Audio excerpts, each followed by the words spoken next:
Hi, this is Tom from 2djacobs.com, and a few minutes ago I hung up from day 11 of the daily energy work calls, channeling and energy work with Ascended Master Djehuty, also known as Thoth, and Saint Germain and Merlin, and Archangel Metatron.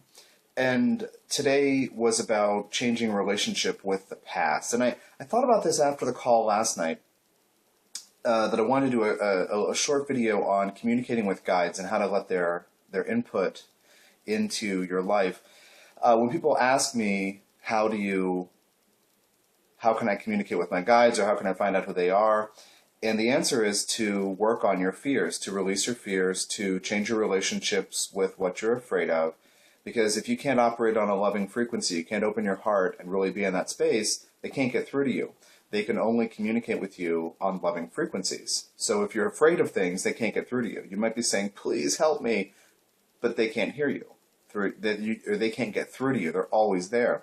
So I thought about that yesterday during the call, because every day we ask the callers to be willing to communicate with guides, be willing to learn the language of guides and all that kind of thing, be willing to let their influence come in and their helpful stuff.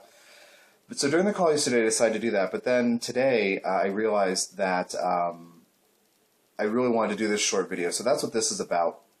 And then I also have a couple of updates about my own personal process when I'm done with this few minutes.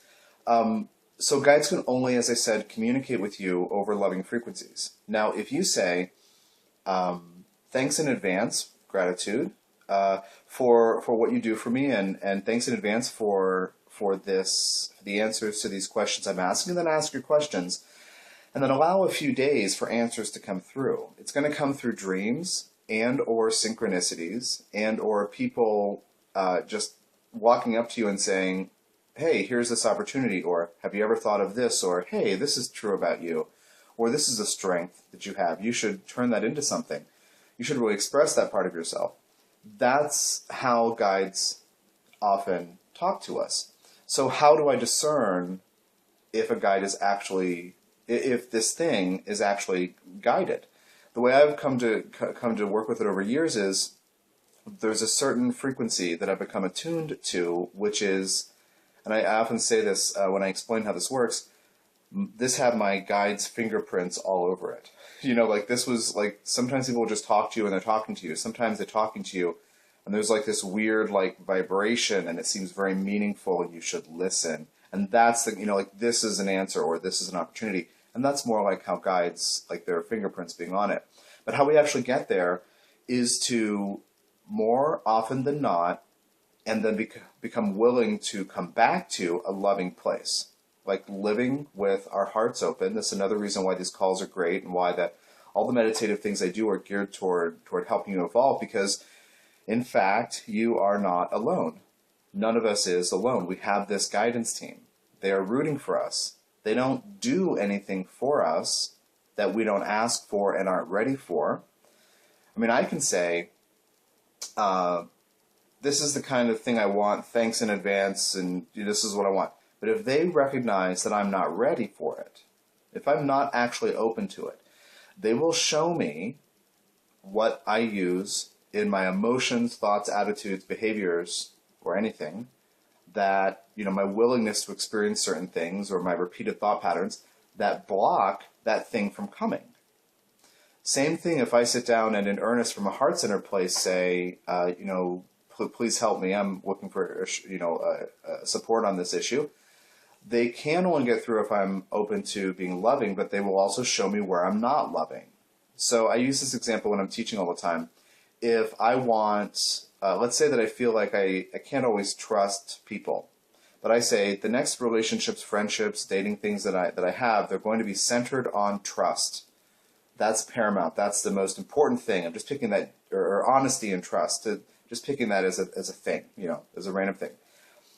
If I am currently willing to experience a lack of those things, or currently willing to put up with those things that kind of actually compromises my own respect for myself, what I will see next after I state that intention is the guides bringing me things that reflect how I already block myself. So if I say honesty is paramount, that's all I'm going to experience, thank you in advance, They might bring me more dishonesty or more lack of trust to show me that. My brain may say, thanks a lot, or you didn't help me at all. Because the brain is looking for a quick and easy answer because it only has its logic.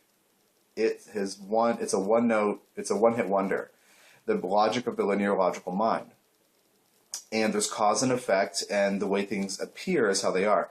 When you adapt to the language of guides and you get into this space, intuition naturally comes up. Intuition naturally comes online, and you're able to sense, wait a minute, this is important, I might not know why, this is not important, or you begin to get a sense of, I can't do this thing anymore. Like this thing that's been in my life forever, it's now costing me too much emotionally or energetically, I can't do it.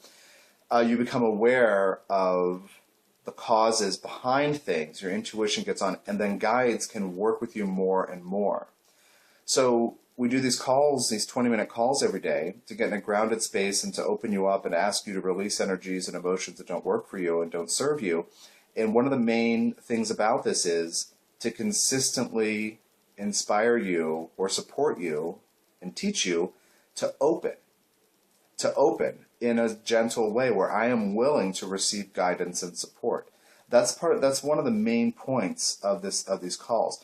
I mean, that's why when I do meditate, that's what it's about. I don't meditate to get answers. I meditate to be open to receive the answers that are already trying to come through for me.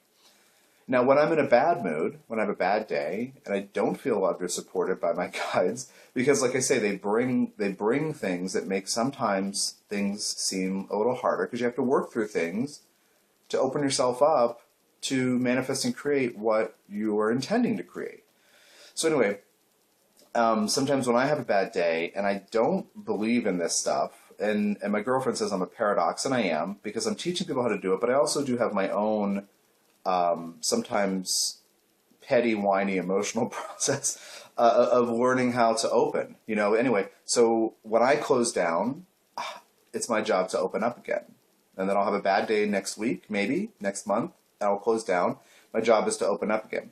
So doing these daily calls, part of the point is to get you to open up every day intentionally so you can train yourself how to do it. So part of me would love to do this every day forever. Like, it's not realistic to do a 20-minute phone call where I'm like strapped to my desk, for a couple hours, like between all the admin work and the meditation and the call itself. And, it's not reasonable, but I do plan to do it periodically for a month at a time or something like that. But it's that important to do something every day. And this is helping me in my own process, which I feel really good about. You can check out the previous maybe 5 or 6 videos from the last 10 days that I posted here on this YouTube channel to get a sense of what I've been doing. I want to give a brief, so that's the thing about guides. Be grateful to your guides and also understand that they operate in a way that your brain doesn't understand. So decide to have a little faith and trust and let them do what they do, and then keep your eyes open for the answers, for the questions you ask from a loving, humble, open-hearted space. You can't do everything alone. You just can't. And they can read the manual that your soul wrote for your life. That's what they are. They're like translators and people who read to other people. But they're translators. So anyway, so that's the thing on guides. Maybe during the rest of the month, they'll probably come up again because I think about better and more efficient and clear ways to teach people about how to work with guides. I'll say this. One question people constantly ask me is, who are my guides? And guides often don't tell you. So maybe don't write me and ask me who your guides are. Even if you have a session with me, I might not know. Because what they want you to do is to realize they exist and let you help them. So let them help you. Sorry. Let yourself receive help. Anyway, maybe I'll do more of these throughout the rest of the month about guides. But that's that. As far as my own process, I've gotten some feedback from people. This has been really great. Some of them have said things like, well, I did have, a kind of difficult physical reaction after doing some calls, and then it passed. So one woman wrote that she did have an intestinal reaction, and I said, does that mean diarrhea? She said, oh, yes. It was something purging, something leaving her field. Other people have sent me some wonderful stuff. You can read my blog or check out my Facebook page, Evolutionary Astrology and Channeling with Tom Jacobs, to read those. And then I want to give an update on something I started talking about on the first video, which is how my diet had changed and how that was affecting me. I just want to do that briefly because one of the people who wrote me have mentioned doing these calls daily as part of her, or almost daily as part of her Mars transiting through her 12th house, like acting on spirit. That's my phrase for it. But she's like looking at self-care and how she can, you know, clear things out of her space that she doesn't need and be a more spiritual person and happier that way. So she's, I was one of 4 maybe people mentioned that she's been doing some stuff with this month. And anyway, she mentioned at the end of her blog post that she found it inspiring that I had stopped eating animal products. And I just want to give an update because that's actually not happening, but it has shifted drastically. So what happened is the week before the calls, I kind of eased out of that, and then a few days before the calls, I was like not able to eat any of the things I'd normally eaten. Within the first maybe 3 or 4 days, I had a couple of eggs scrambled a couple of times, and because I was eating nuts and seeds and chia seeds and hemp hearts and stuff like this for protein, and something felt wrong, and I took a little time to check in with, is that just because I'm not doing what I normally do, which would be, you know, eating chicken and fish or beef or different things, including eggs pretty frequently. Or is it that I'm not getting something I need? And I realized that I needed some kind of other form of protein. So I was having a couple eggs, and that was okay. And my body was resting and kind of relaxed, and it was fine. So eggs were kind of perceived as neutral, a couple of cooked eggs. And I think I did that for, I think each of 3 days, maybe days 2, 3, or 4, something like that. And then I realized that, and I did stop doing that just to not do it every day. And then something was not right. And so I went to the store and I kind of felt into what might feel good. And I felt into a couple of things, but the only thing, meaning I walked over to the shelf and I experienced what my body did when I looked at the package or the product, right, in the grocery store. And the only thing, which is what I had intuited before I left for the store, the only thing that felt right was smoked salmon.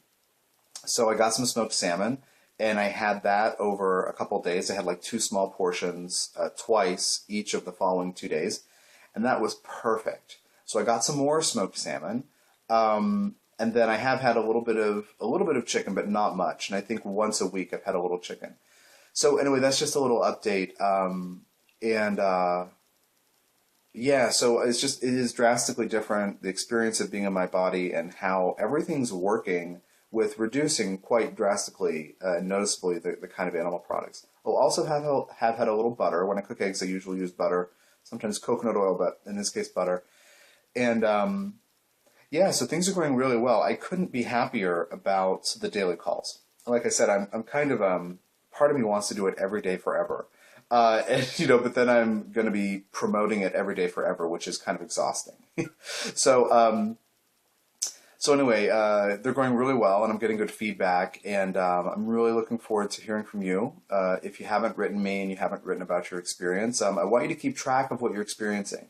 Maybe even if you're doing the calls every day, or more than once or twice, to keep track of, well, today's theme was about, self-care, and this is what happened the next day. Or this theme was about, getting really grounded or discerning my relationships, the truth of what's happening, whatever it is, and then kind of note what happens, because this is part of the learning process of, learning the language of your body, because it will tell you things. Learning the language of your guides, you will get insights into different things. So thanks for your time and attention. This is the longest of these post-call videos. Call in every day at 6 p.m. Pacific, 9 p.m. Eastern time. And I'm not recording the calls. Maybe in a future incarnation of this work, we'll record calls. But if you can't make the live call, just stick around and we'll do it again. We'll do it again soon, probably at a different time of day. But every day for 20 minutes to check in. Invite your guides to come in. Connect with Metatron and Djehuty, whose influence is only ever positive, to replace negatives and seed positives, to get rid of negatives to seed positives. And the energy work is just a little bit, but every day, and that's the important thing. We don't want to overwhelm you. I can do a fantastically long, power-packed event that packs a punch, but I really want you to get in a consistent daily practice of this. So you can read all the details at my site and also through the PDF that's linked in the notes section below. Thanks for your time and energy, and you can read more about what I'm up to at tdjacobs.com. Bye-bye.